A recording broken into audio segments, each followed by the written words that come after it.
सलाम, नमस्ते, सत श्री अकाल। मैं हूं शफीक और आप देख रहे हैं मेरा यूट्यूब चैनल क्रिटिकल एनालिसिस। दोस्तों, आज हम बात करेंगे कि चीन कैसे अपने आप को गुर्बत से निकाला और दुनिया का एक सुपर पावर बन गया। 40 साल पहले भारत से कहीं ज़्यादा गरीब था चीन, फिर कैसे बदल गया तस्वीर। वर्ल्ड बैंक की रिपोर्ट के अनुसार 1978 के बाद चीन ने एक साथ कई क्षेत्रों में सुधार के कार्यक्रम शुरू किए, जिनमें establishment of new industries, foreign investment, implementation of new technology, population control etcetera शामिल है। आज के तारीख में चीन दुनिया का वो देश है जिसके पास सबसे ज़्यादा विदेशी मुद्रा भंडार लगभग 3.12 खरब डॉलर है। 1 अक्टूबर 2019 को चीन में कम्युनिस्ट शासन के 70 साल पूरे हो गए हैं।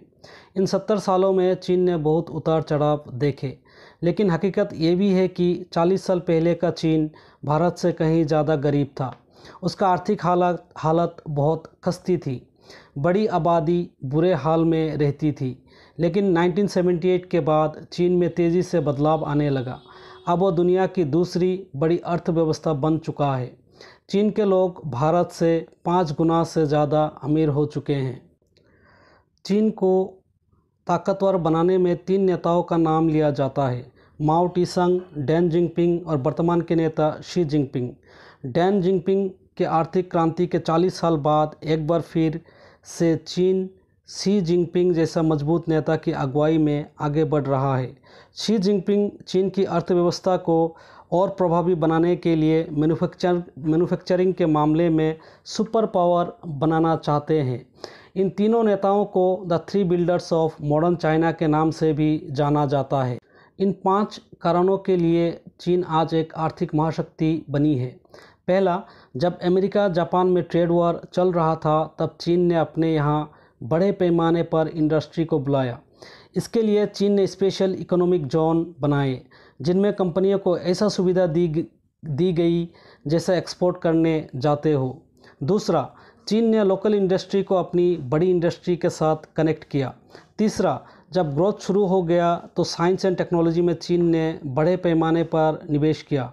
धीरे धीरे साइंस और टेक्नोलॉजी में रिसर्च एंड डेवलपमेंट के जरिए सुपर पावर बन गए। चीन अब न केवल एक उभरती हुई अर्थव्यवस्था है, बल्कि वो अपने अतीत के उस ताकत की ओर बढ़ रहा है जब 15वीं और 16वीं शताब्दी में दुनिया की अर्थव्यवस्था में उसका हिस्सा 30% के आसपास होता था।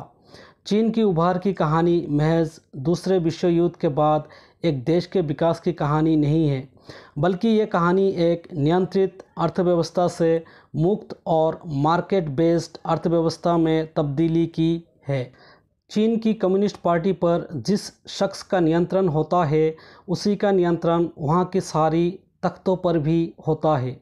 शी जिनपिंग के बारे में कहा जाता है कि उन्होंने कम्युनिस्ट पार्टी में अपने विरोधियों को पूरी तरह से बेदखल कर दिया है।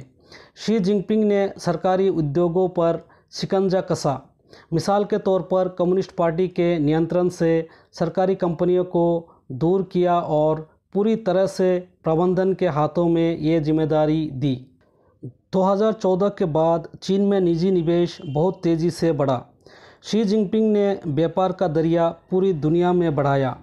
One belt one road initiative के तहत इंफ्रास्ट्रक्चर और ट्रेड नेटवर्क को एशिया, यूरोप और अफ्रीका तक फैलाया। चीन खुद को सुपर पावर बताने की कोशिश कर रहा है, जिसे फ़िलहाल दुनिया का कोई भी देश मानने को तैयार नहीं है। लेकिन आने वाले सालों में चीन एक सुपर पावर बनने जा रहा है, इस सत्य को आप झुटला भी नहीं सकते। 1 जुलाई 1921 में कम्युनिस्ट पार्टी ऑफ चाइना की स्थापना हुई थी, जो कि 1 जुलाई 2021 में उसका 100 साल पूरी हो गई। इन 100 सालों में कम्युनिस्ट पार्टी ऑफ चाइना की सरकार ने चीन की दशा और दिशा दोनों बदल दी। इन 100 सालों में कम्युनिस्ट पार्टी ने चीन को एक मजबूत देश बनाकर दुनिया के सामने पेश किया है, जिसका लोहा अमेरिका जैसा सुपर पावर भी मानते हैं। चाइना को लगता है कि ये सदी एशिया की है और उसकी अगुवाई चीन करेगा। यही वजह है कि वो अब सुपर पावर बनना चाहता है।